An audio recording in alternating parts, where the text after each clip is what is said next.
I would say we're just gonna wait and see what price does, because this will be a very, very risky trade if you take this out, because you have that resistance below that. So let's see what happens next. The next candle to close. There we go. Perfect. What's happening now? Right? Now you have a bullish candle forming on the 1 hour time or the 30-minute time. And then you can say, okay, now if your bias is bullish and you're saying that okay, our bias is bullish, we had a bullish breakout candle from this area right over here. We had a bearish candle form, and then we had another bearish candle form. And now we have a bullish candle, right? So now this means that on the this is the 1 hour time, right? Now we have found support on the 1 hour time, and probability dictates that since we had big bull candles and we have found some sort of a support. So now probability is that if we keep a stop below this candle, there's a higher chance that the next candle is probably gonna continue moving up and break this mini resistance which is formed, because like we are good traders, we are trading when there's volume in the market, and we're trading in New York and London overnight, right? Or we're trading in London. So there's volume, support, resistances get broken in any time, right? Never be afraid of that. So let's see what happens next. Perfect. You have a move up, right? See, you have a move up, and when you look left, this candle, it broke above this mini resistance, right? So this is your chance to put your stops at break even, right? Because once you have your stops at break even and you're waiting for the next candles, you have continued. Make sense? So basically, you just waited. You waited for candles, because man, like some people can say, okay, well, why didn't it come all the way down here to do a retest? But that's just how the market flows. That's the ebbs and flows of the market, right? You just have to be fluid with it. You have to wait to see what the candles are doing, what the candles are printing, right?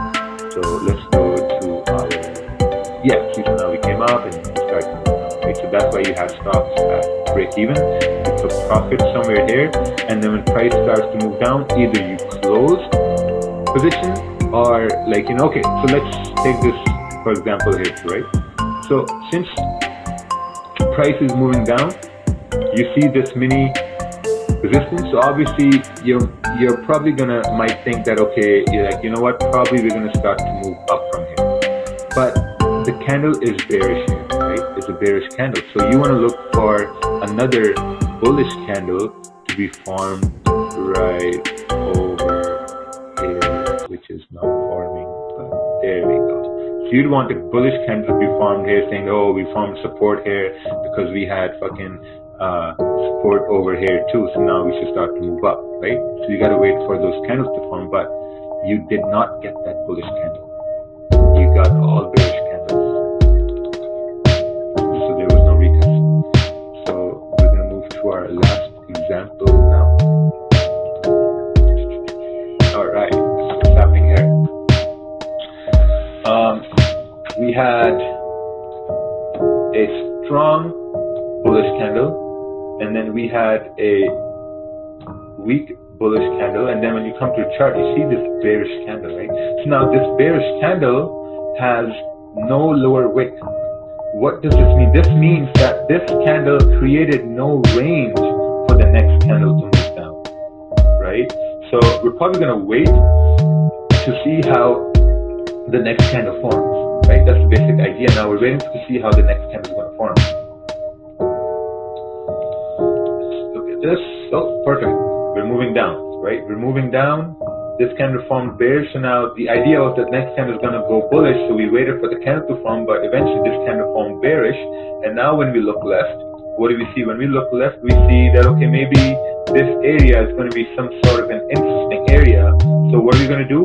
We're going to wait for a candle to form bullish, because it's reaching this resistance area, resistance turns support, so we want to see if the support is going to be formed here, because if we can see a support form, we can say, okay, you know what, now we can probably take a probability buy, right? So let's see how the next candle goes. We have another bearish candle. Do we enter now? some guys are going to enter now saying, oh, look, the candle formed with no wick. So I would say we're just going to wait to see what price does, because this will be a very, very risky trade if you take it out, because you have that resistance to the left hand side. So let's see what happens next. We're going to wait for the next candle to close. There you go. Perfect. What's happening now?